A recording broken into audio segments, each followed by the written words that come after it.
James Miller had never met his uncle. He knew the man existed only through old family stories and a single photograph that hung in his mother's kitchen. Uncle Robert had left Earth 40 years ago, chasing dreams among the stars, and never came back. The family stopped talking about him. They assumed he was dead. So when the latter called James on a Tuesday morning and told him he had inherited a spaceship, James thought it was a joke. "I'm sorry, what did you say?"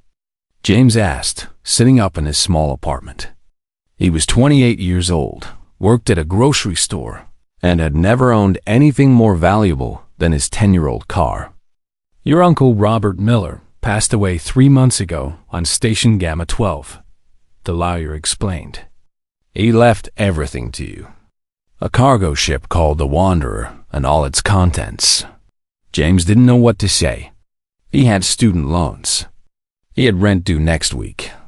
He had never even been to space.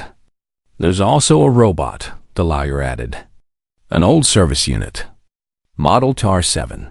Your uncle specifically requested that you keep it." 2 weeks later, James stood in a docking bay on the moon, staring at the ugliest spaceship he had ever seen. The Wanderer looked like someone had welded 3 different ships together and then forgot to paint them the same color. Rust spots covered the hull. One of the engine pods hung at a strange angle. The name on the side was faded and peeling. "This is it?" James asked the station worker who had guided him here. "This is it," the worker confirmed. "She's old, but the systems check out. Your uncle kept her running somehow." "Good luck." The worker left, and James stood alone with his inheritance. He took a deep breath and walked up the loading ramp. The inside of the ship smelled like oil and old metal. The corridors were narrow, lined with pipes and cables that probably should have been replaced decades ago. James found the main cabin, which served as both living space and cockpit. A small kitchen area sat in one corner. A fold-down bed occupied another. Everything was covered in a thin layer of dust. And in the center of the room stood the robot. It was shorter than James expected, maybe 5 feet tall. Its body was cylindrical, with 2 arms that ended in 3-fingered hands. Its head was a simple dome with 2 optical sensors that glowed a faint blue. The metal of its shell was scratched and dented, showing years of hard use. "Hello," James said, feeling stupid for talking to a machine. The robot's optical sensors brightened. "Greetings. I am TR-7, service unit assigned to the vessel Wanderer. You must be James Miller. That's me. I have been waiting for you. Master Robert spoke of you often." James blinked. "He did? I never even met him. He followed your life from a distance. He was proud of you." This information hit James harder than he expected. A man he never knew had watched over him, cared about him, and left him everything he had. James sat down heavily on a dusty chair. "Why me?" he asked.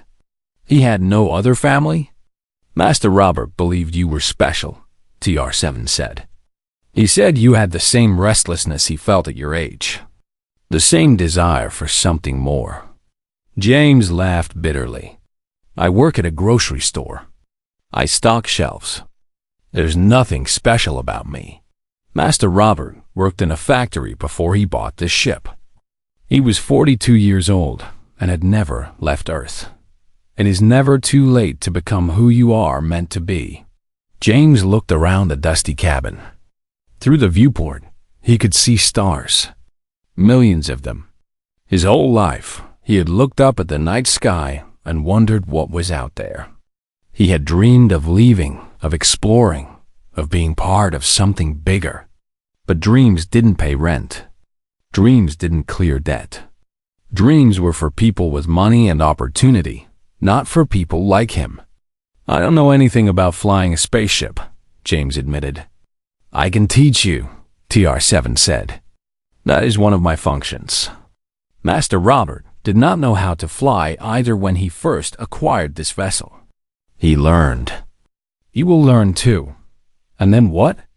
What am I supposed to do with an old cargo ship? Whatever you wish. The galaxy is large. There is always work for those willing to travel. Cargo runs, salvage operations, exploration contracts. Master Robert made a good living for many years. James stood up and walked to the viewport. Earth hung in the distance, a blue and white marble against the black void. His apartment was down there. His job. His empty life that stretched forward with nothing to look forward to. How did my uncle die? James asked quietly. TR-7 was silent for a moment. His heart failed. He was 73 years old. He died peacefully, in his sleep, right here in this cabin. His last words were about you. He said he hoped you would find what you were looking for. James felt tears in his eyes. A stranger had given him more thought in death than most people gave him in life. Will you help me? James asked the robot. Will you teach me everything I need to know? Of course. That is why I am here. Master Robert asked me to take care of you, and I always follow my instructions. James wiped his eyes and turned to face the robot. Then let's start. Show me how to fly this thing. TR-7's optical sensors seemed to brighten with something that looked almost like happiness. With pleasure, Master James. But first, may I suggest we clean the cabin? Master Robert was not very concerned with tidiness in his final years. James laughed.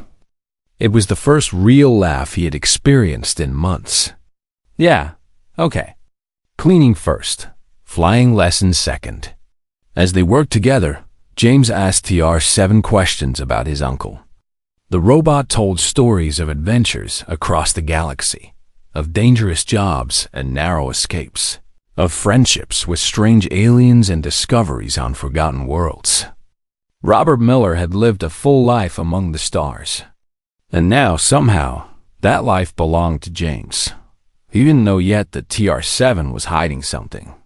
He didn't know that the scratched and dented shell of the old robot contained a secret that would change everything. He didn't know that his uncle had left him far more than a ship. But he would learn. For now, James Miller cleaned dust off ancient control panels and listened to stories about a man he wished he had known.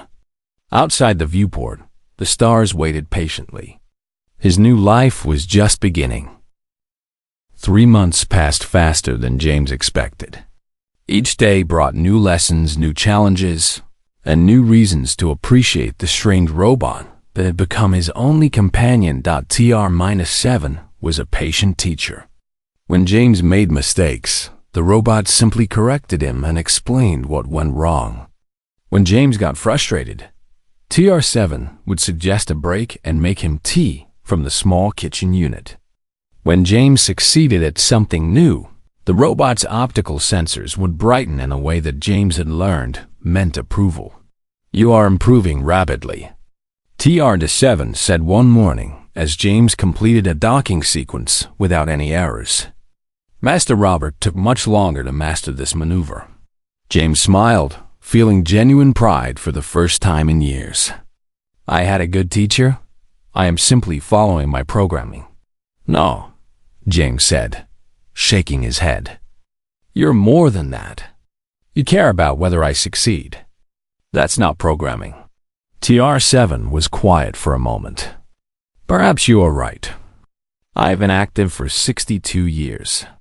In that time, I have developed what some might call preferences. I prefer when things go well. I prefer when my masters are happy. See? That's not just following instructions. That's being alive. I am not alive, Master James. I am a machine. James had this argument with TR-7 at least once a week. He always lost, but he never stopped trying. The robot was too humble to accept what James could clearly see. TR-7 had a personality. TR-7 had feelings, even if they weren't exactly like human feelings. TR-7 was his friend. The Wanderer had become home.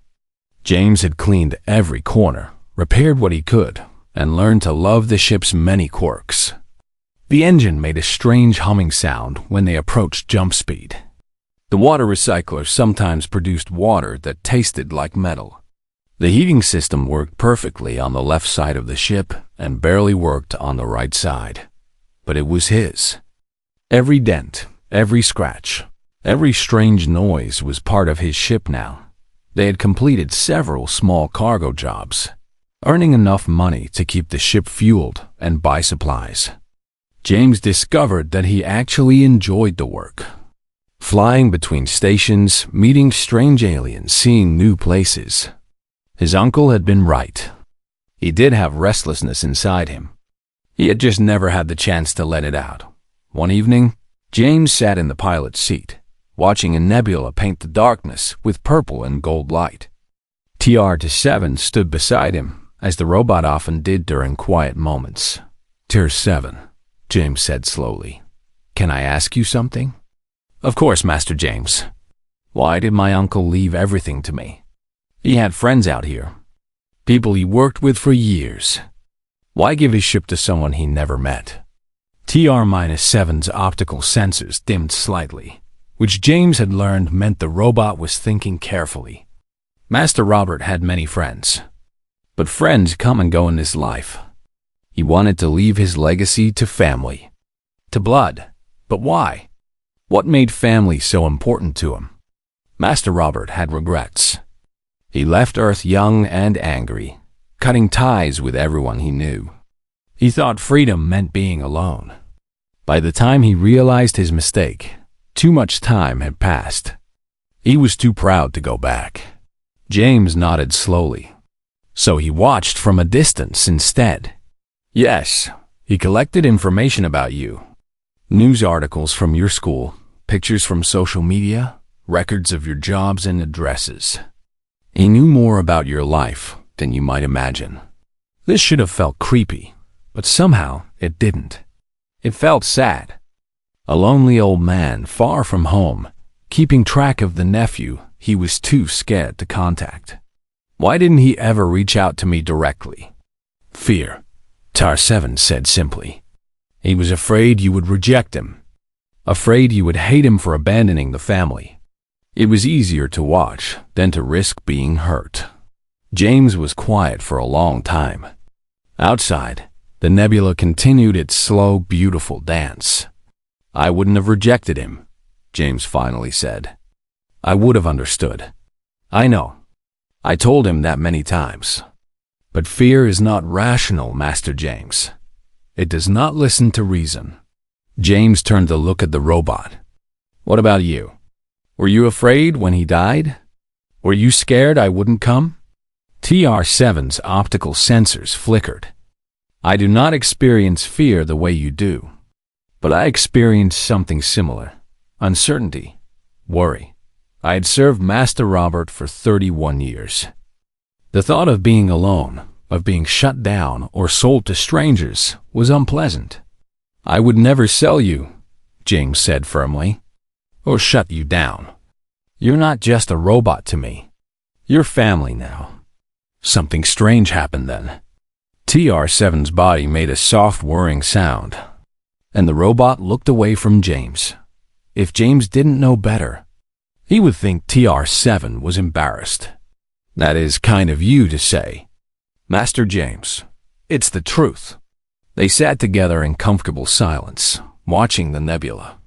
James felt more at peace than he had in years.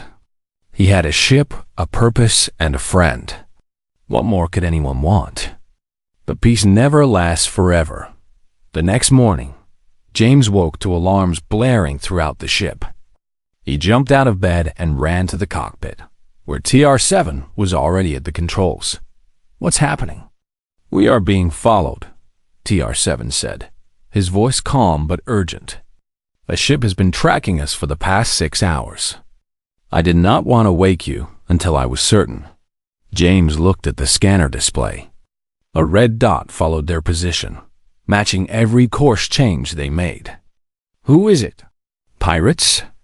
I do not know, but they are making no attempt to hide. They want us to know they are there. Why? What do they want? TR-7 was silent for a moment too long. I cannot say for certain. James felt something cold in his stomach. The robot was hiding something. He had spent enough time with TR-7 to recognize when the robot was being evasive. TR-7, do you know something about this? I know many things, Master James. Could you be more specific? Don't play games with me. Is there something you're not telling me? Something about my uncle, or this ship, or why someone might be following us. The robot's optical sensors dimmed. There are things I'm not authorized to discuss. Master Robert gave me specific instructions about what information to share and when to share it. James felt frustration building. Someone is following us. This seems like a good time to share information. I understand your concern, but my programming does not allow me to reveal certain secrets until specific conditions are met. What conditions? I cannot tell you that either. James wanted to scream, but the alarms were still blaring, and there was a ship behind them that might be hostile. Arguments could wait. Fine, we'll talk about this later. Right now, tell me how to lose whoever is following us. TR-7's optical sensors brightened. That, Master James, I can help with. There is an asteroid field nearby. If you can navigate it successfully, we may be able to disappear from their sensors. James sat in the pilot's seat and grabbed the controls. Show me where. As the Wanderer turned toward the asteroid field, James made a silent promise to himself. When this was over, TR-7 was going to explain everything. No more secrets. No more hidden instructions. He had no idea how big those secrets really were. The asteroid field was chaos made solid. Rocks of every size tumbled through space, spinning and colliding and breaking apart. Some were as small as cars. Others were as big as mountains. James had to use everything TR-7 had taught him just to avoid being crushed. Turn left now. TR-7 called out, and James yanked the controls. A massive asteroid sailed past, close enough that James could see the craters on its surface. Are they still following? TR-7 checked the sensors. Yes, they are matching our course. Their pilot is skilled. James gritted his teeth and pushed the Wanderer harder. The old ship groaned in protest, but it responded. Whatever else Uncle Robert had neglected, he had kept the engines in good condition for 20 minutes. James flew like his life depended on it, because it probably did. He ducked under spinning rocks, threaded between colliding asteroids, and once flew straight through a cloud of debris that sounded like rain hammering the hull. Finally, TR-7 spoke again. They have fallen back. Their ship appears to have taken damage. We are clear. James let out a breath he didn't realize he had been holding. His hands were shaking on the controls. He had never felt so alive or so terrified. Who were they? James demanded. And don't tell me you don't know. I saw how you reacted when they appeared. You know something. TR-7 was quiet for a long moment. Then the robot turned to face James directly. You are right. I do know something. And I believe the time has come to explain. Finally. But not here. We need to be somewhere safe first. There is a small moon, 3 hours from here. It has an abandoned mining station where we can hide and talk. Will you trust me until then? James wanted to say no. He wanted answers now. But he was exhausted, still shaking from the chase. And he did trust TR-7. The robot had never done anything to hurt him. Fine. 3 hours. But then you tell me everything. I promise, Master James. Everything.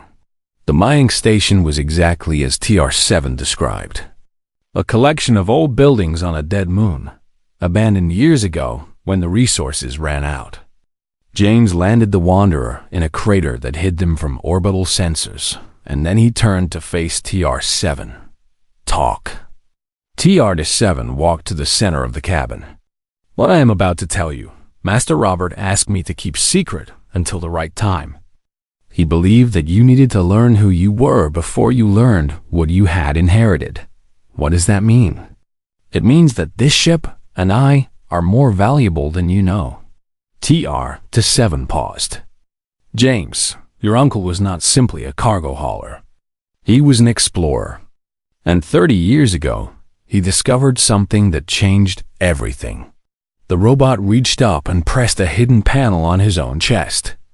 James heard a soft click, and then a section of TR-7's shell swung open like a door. Inside, protected by layers of padding and shielding, was a small crystal. It glowed with soft blue light, pulsing gently like a heartbeat. What is that?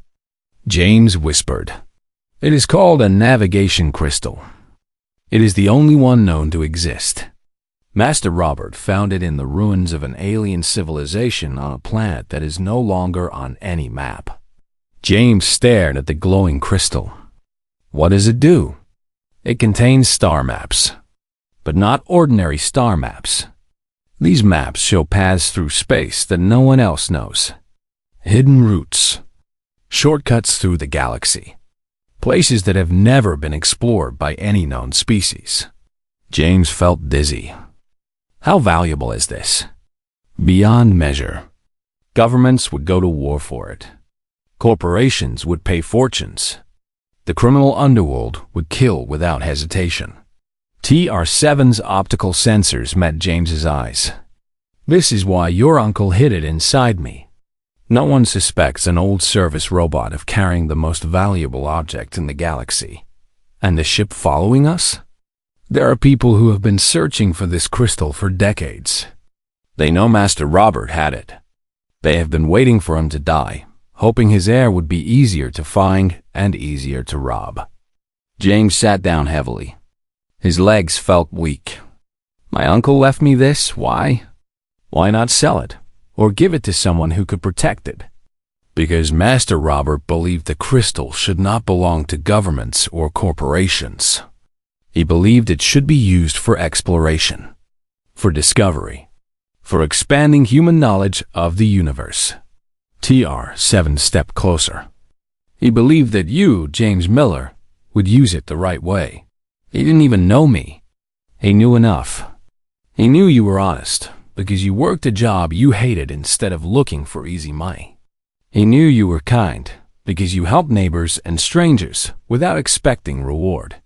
He knew you were brave because you came here alone to claim an inheritance from a man you never met. James looked at the crystal, still glowing softly, into TR-7's chest. I'm not brave. I'm just a guy who stocked shelves 3 months ago. Bravery is not the absence of fear.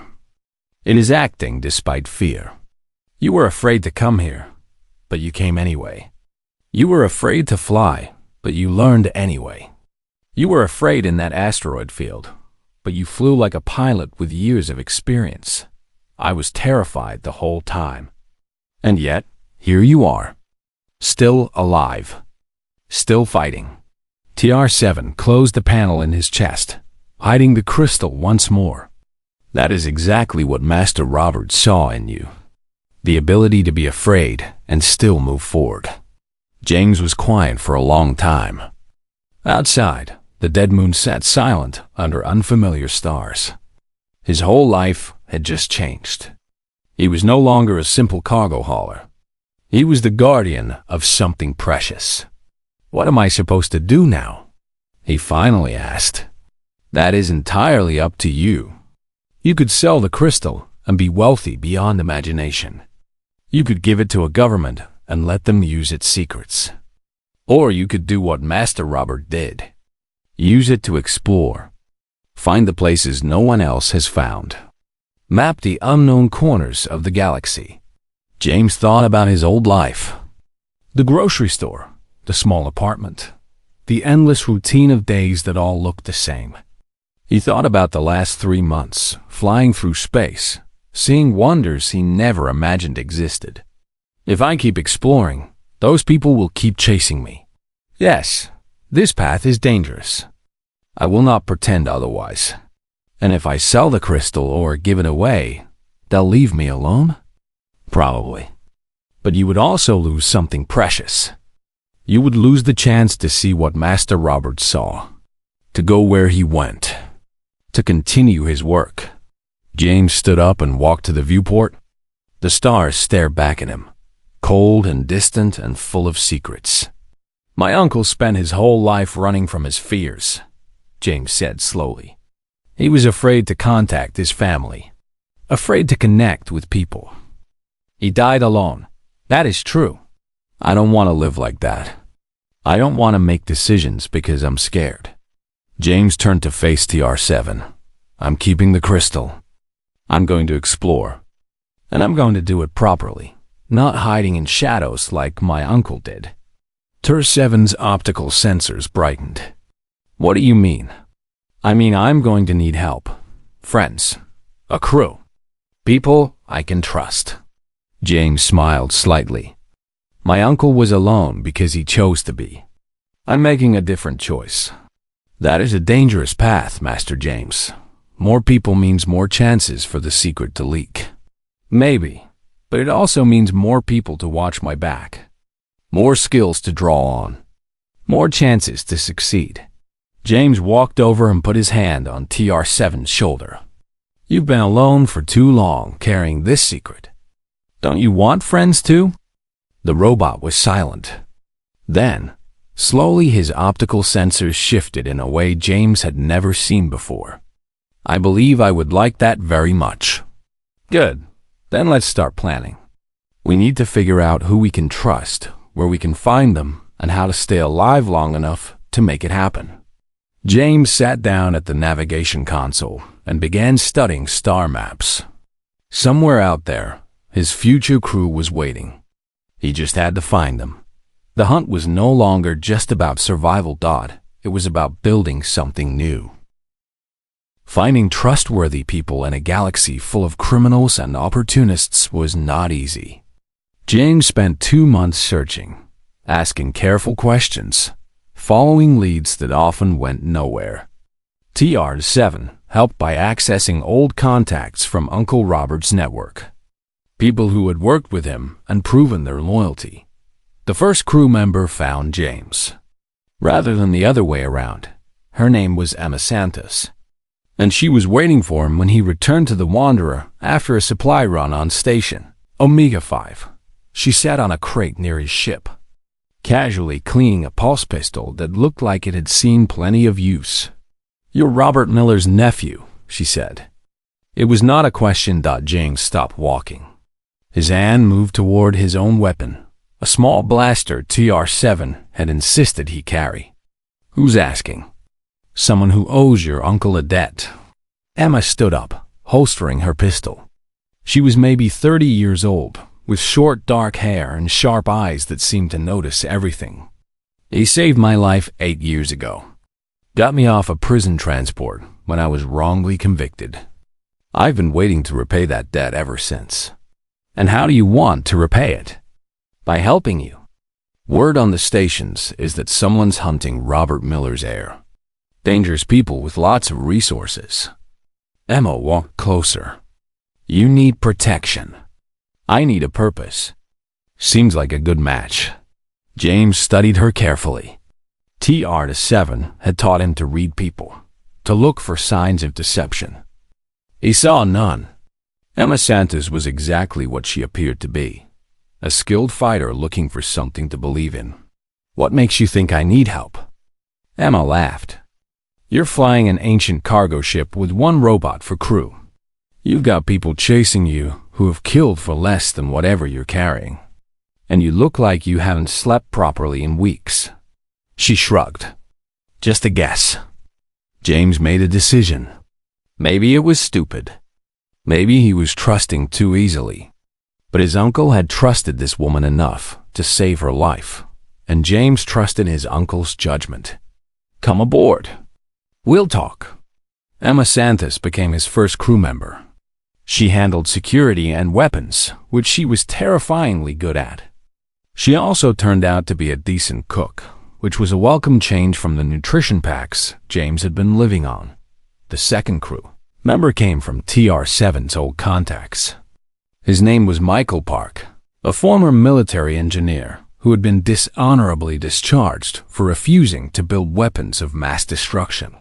He was quiet and serious, with hands that could fix anything mechanical. "Your uncle hired me for a job 15 years ago," Michael explained when he came aboard.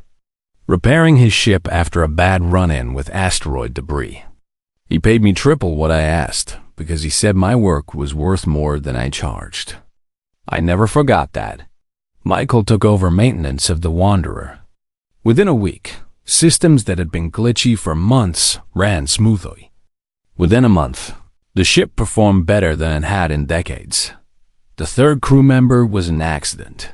James was on a supply run when he heard shouting from an alley. Against his better judgment, he went to investigate. He found 3 large men beating a young woman who was curled up on the ground, trying to protect her head. James didn't think. He just acted. He pulled his blaster and shouted for them to stop. When they turned toward him, Emma appeared from nowhere and handled all 3 of them with brutal efficiency. The young woman on the ground turned out to be Lisa Wong, a medical student who had gotten mixed up in debt with the wrong people. She was terrified, bruised, and completely alone. "I can't pay you back," she said through tears. "I don't have anything." "I don't want payment," James said. "But I do need a medic. Can you do that?" Lisa stared at him like he was crazy. "You want me to join your crew? You don't even know me. I know you were getting beaten for a debt you couldn't pay. I know you're far from home with no one to help you. And I know what it feels like to be alone in a universe that doesn't seem to care." James offered his hand. "Come with us. Help people instead of hiding from them." Lisa Wong became their medic. She was nervous at first, jumping at loud noises and flinching when people moved too fast. But slowly, as the weeks passed, she relaxed. The Wanderer became her safe place. The crew became her family. 4 months after James had first inherited the ship, the Wanderer had transformed. It was no longer a rusting cargo vessel with a crew of 2. It was a home, maintained by Michael's skilled hands, protected by Emma's watchful eyes, healed by Lisa's gentle care, and guided by Tier 7's endless knowledge. And at the center of it all was James, who was learning what it meant to be a leader. "You've changed," TR-7 observed one evening, when they were alone in the cockpit. "Have I? When you first came aboard, you were uncertain, lost. You questioned whether you belonged here. The robot's optical sensors seemed to study him. Now you walk like someone who knows exactly where he's going." James smiled. "I still don't know where I'm going, but I know who's going with me. That makes all the difference. Master Robert would be proud." "I hope so." James looked out at the stars. "I've been thinking about the crystal. About what to do with it. Have you reached a decision?"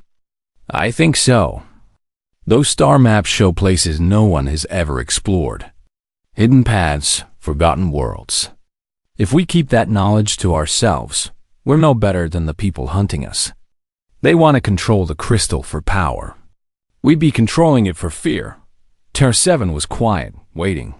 "I want to share the knowledge. Not all at once, and not with everyone. But slowly, carefully, we could help explorers find new paths. We could open up the galaxy instead of keeping it locked away. That is a noble goal, but dangerous.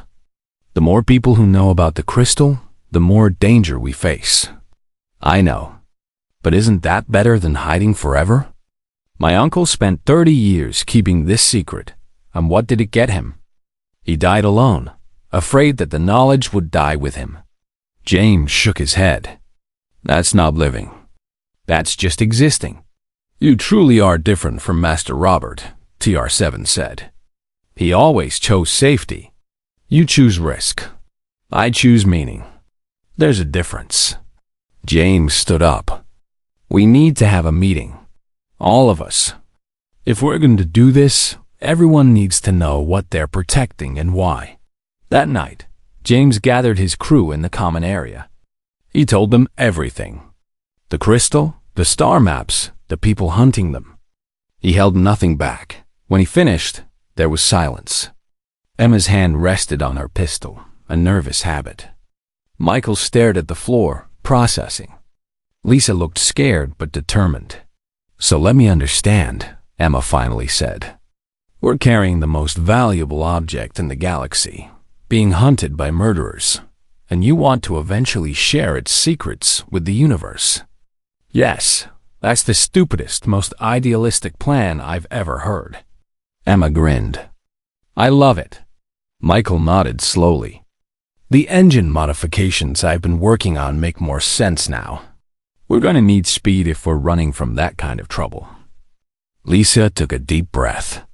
"I joined this crew because James showed me kindness when I had nothing. If he believes this is right, then I believe it too." Ter-7's optical sensors swept across the room. "I have served many masters. Most wanted wealth or power or safety. James is the first who wants to give something away rather than take it." The robot turned to James. "I am honored to serve you, Master James." James felt emotion tighten his throat. These people barely knew him. They had no obligation to follow him into danger. But they chose to stay anyway. "Thank you," he said. "All of you. I promise I'll do everything I can to keep us safe while we figure this out." "Just point us in a direction," Emma said. "We'll handle the rest." James looked at his crew, his family, his friends. For the first time since this journey began, he felt truly ready for whatever came next.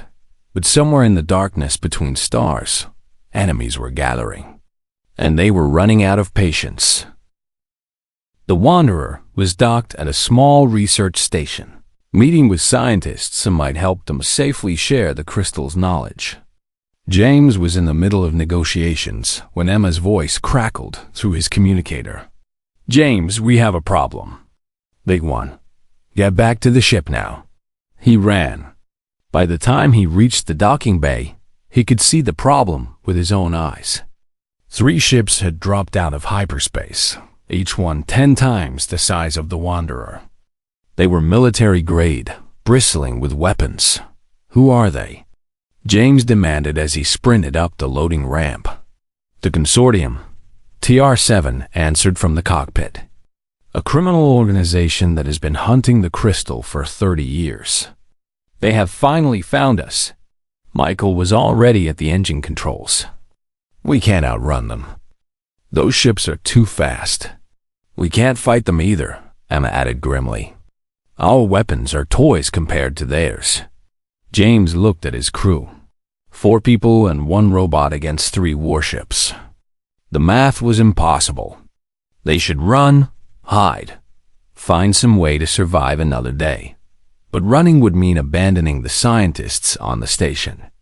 The Consortium would tear the station apart, looking for information about where James had gone. Innocent people would die. "Can we negotiate?" Lisa asked. "Give them what they want?" "They want the crystal," James said. "If we give it to them, they'll use those star maps to gain power over everyone. Hidden routes for smuggling. Unknown worlds to exploit. It would be chaos. Then we fight," Emma said simply. "We fight and probably die, but we fight." No, James's mind was racing. There has to be another way. TR-7 stepped forward. "Master James, there is something I never told you about the crystal. Now is really not the time for more secrets." TR-7. "It is exactly the time." The robot opened his chest panel, revealing the glowing crystal. The crystal does not only contain star maps. It contains something else. A defensive system built by the aliens who created it. Master Robert discovered the system but could never activate it. Why not? Because it requires a specific kind of person. Someone with what the alien records called a pure navigator's heart. Someone who wants to explore for the right reasons. TR-7's optical sensors met James's eyes. Someone exactly like you. The ship shook as a warning shot passed close to their hull. A voice came through the communication system, cold and demanding. This is Commander Victor Grant of the Consortium. You have 5 minutes to surrender the crystal, or we will destroy your ship and everyone in it. James ignored the threat. How do I activate this defensive system? You must hold the crystal and think about what you truly want. If your intentions are pure, the crystal will respond. And if they're not pure, then nothing will happen, and we will likely die. James almost laughed. His life depended on having good intentions. 3 months ago, he would have said he didn't have any intentions at all. He was just drifting, existing, waiting for something to happen. But now? Now he knew exactly what he wanted. He reached out and took the crystal from TR-7's chest. It was warm in his hands, pulsing with that soft blue light. He could feel something inside it, something old and powerful and patient. James closed his eyes. He thought about his crew. Emma, who had found purpose after years of running. Michael, who used his skills to build rather than destroy. Lisa, who healed wounds both physical and emotional. TR-7, who had waited decades to find someone worthy of his loyalty.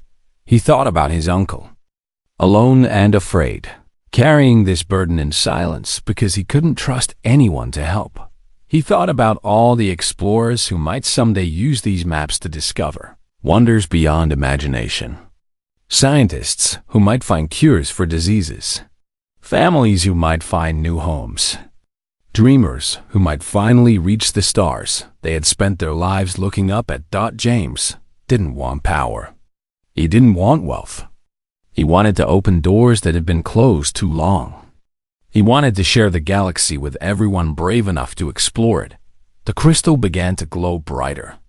Master James, TR-7 said with something like awe in his voice. It's working. James opened his eyes.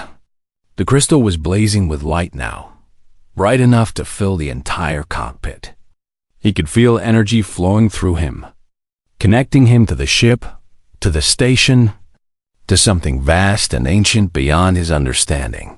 4 minutes, the Consortium commander announced. James walked to the cockpit window. Through the glare of the crystal's light, he could see the 3 massive warships approaching. They looked unstoppable. Invincible. They were neither. James raised the crystal, and light exploded outward from the Wanderer. It wasn't a weapon, not exactly. It was something harder to define. A wave of energy that passed through everything it touched, leaving the universe changed. The warships stopped moving. Their engines died. Their weapons powered down. Every system on every ship simply turned off, as if someone had flipped a switch. What did you do? Emma asked, staring at the floating, helpless warships. I don't know, James admitted. But I think the crystal protected us.